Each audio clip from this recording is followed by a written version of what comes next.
With the release of the new M4 family, including the M4, M4 Pro, and M4 Max, many of you are asking about the M4 Ultra. What's the deal with this most powerful chip, and how will it fit into the new Mac Studio? How powerful will it be? Are there any changes to the Mac Studio itself? Today I'll break it all down and discuss the updates we can expect.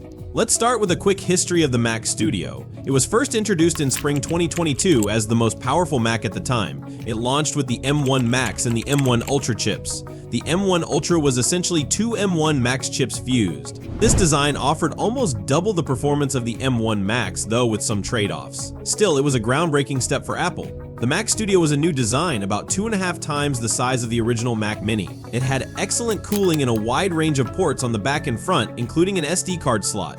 Over a year later, at WWDC 2023, we saw an upgrade to the Mac Studio featuring the M2 Max and M2 Ultra chips. The M2 Ultra is essentially two M2 Maxes combined.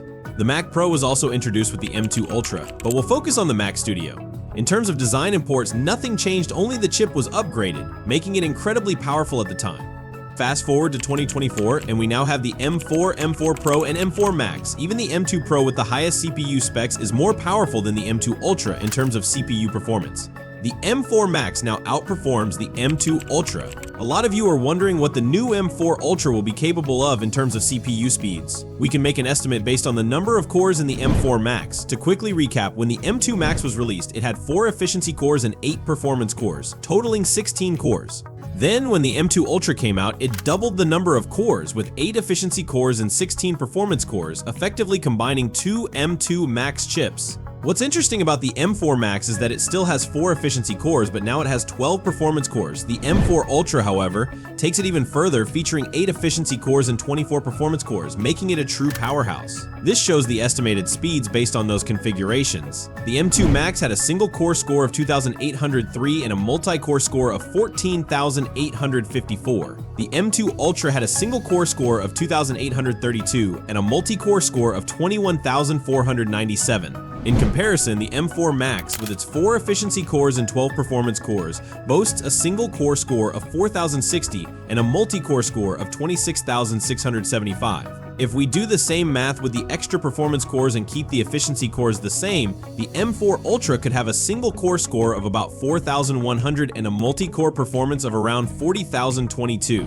That's incredible when you think about it. These speeds inside the M4 Ultra are going to be insane. The multi-core performance could be just over 40,000, maybe around 40,100, with more performance cores and the same number of efficiency cores as the M2 Ultra. This will be crazy to see in 2025. Now, some of you may be wondering about graphics performance. The M2 Max with the Max GPU scored 132,474, while the M2 Ultra scored 208,326.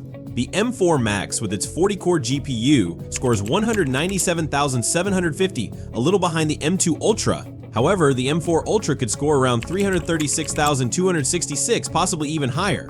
For a Mac, that's going to be extremely fast. Moving on to the Mac Studio, what changes can we expect? Since the M4 Pro and M4 Max have Thunderbolt 5, likely the M4 Max and M4 Ultra versions of the Mac Studio will likely also feature Thunderbolt 5.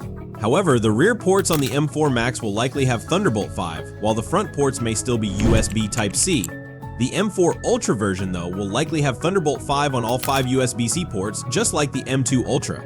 Another possible change is a new color for the Mac Studio, potentially space black. We could see options for both silver and space black, which would be cool. As for when we'll see it, there are 2 possibilities. One is spring 2025, with Apple possibly announcing it alongside the iPhone SE and iPad 11th generation, though that event is already packed. More likely, it will be revealed at WWDC 2025, with leaks suggesting a summer 2025 launch. We might get our hands on it around mid-June. Are you excited about the new Mac Studio? Let us know in the comments. If you've enjoyed this video, hit the like button, subscribe, and hit the notification bell. See you soon.